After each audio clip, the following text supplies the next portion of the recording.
We'll call to order the Finance Committee of Tuesday, July 15th, 2025, and ask staff to please call the roll. Council President Vitiver. Here. Alder Verveer.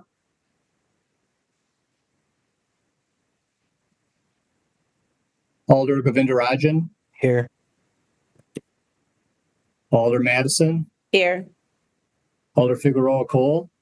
Here. Alder Evers. Here. Alder Verveer.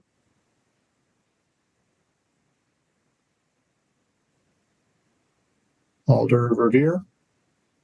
Here. Mayor of Quorum. Thank you.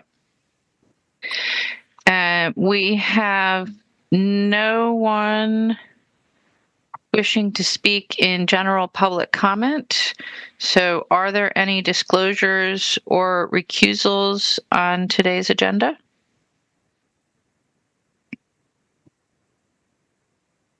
Seeing none, then we'll move on to the consent agenda. Are there any items that others would like to have excluded from the consent agenda at this time?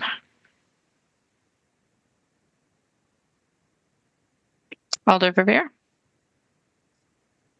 Thank you, Mayor. Agenda item number 2, please. Item 2. Anything else, Alder? And agenda item 3. And 3. Thank you. Thank you, Alder. Any other items that alders would like to have excluded from the consent agenda at this time? Seeing none, then can I have a motion, please, on items 4 through 14? Move to adopt. Second.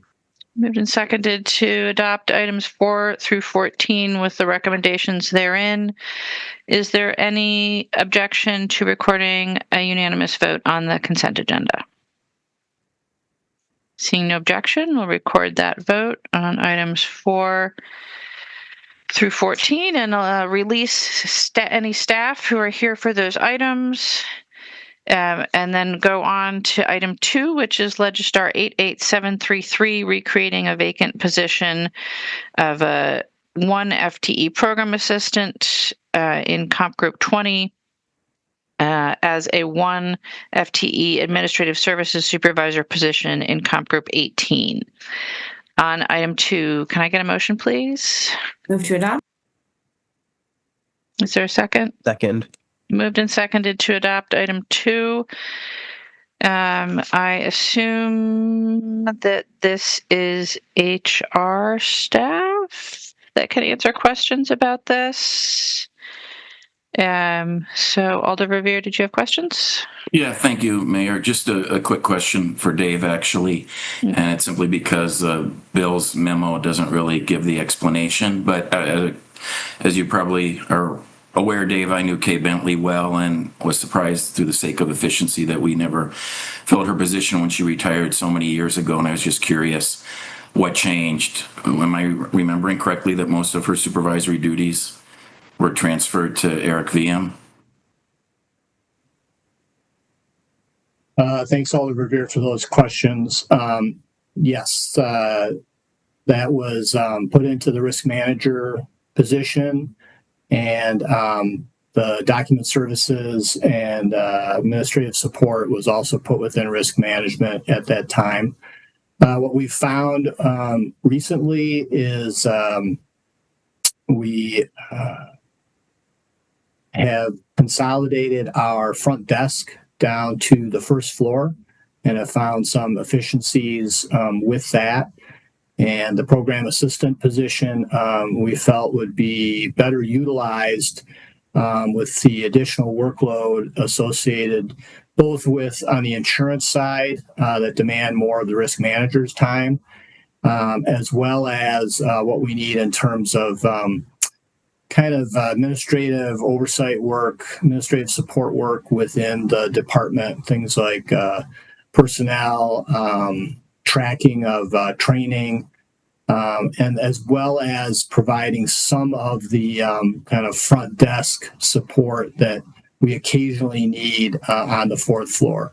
So we're really kind of realigning what the program assistant had been doing more into that area. And that person will report to the risk manager. I see. Thanks very much for the explanation, Dave. Thank you, Mayor. Thank you, Alder.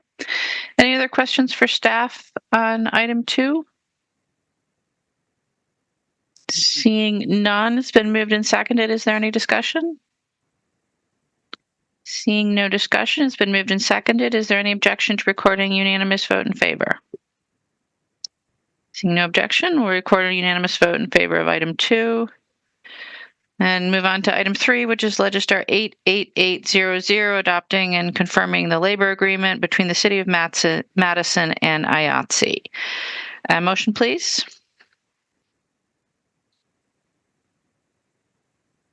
A motion, please. Move to adopt. Second. Moved and seconded to adopt item 3. Alder Revere, questions?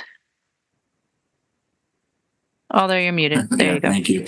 No question. It was actually just a comment for HR staff, and that is, and I might have caught this in previous years because I know since Act 10 we need to adopt this annually. It's a 1-year contract with IATSE, but on Article 2 under jurisdiction of the current agreement that's before us, it simply is very dated information. If you look at it when it's available in Legistar, it implies that Overture Center is still a city agency and that Local 60 is a collective bargaining unit for city employees. And so obviously this language was written many years ago, pre-Act 10. And so just perhaps for the sake of next year's collective bargaining agreement, updating the language in Article 2, Section A. That's all. Thank you, Alder. Good catch. Thank you. I see folks from Labor Relations on, and hopefully they will take a note and address that in the next round. Any other comments or questions on item 3? Seeing none, it's been moved and seconded. Is there any objection to recording a unanimous vote in favor of item 3? Seeing no objection, we'll record that vote. And that is the balance of our agenda. I'd entertain a motion to adjourn. I see Alder Vitever moves to adjourn. Second. And it is seconded. Any objection to recording unanimous vote in favor of adjournment? Seeing no objection, we stand adjourned, and I will see you in a couple of hours.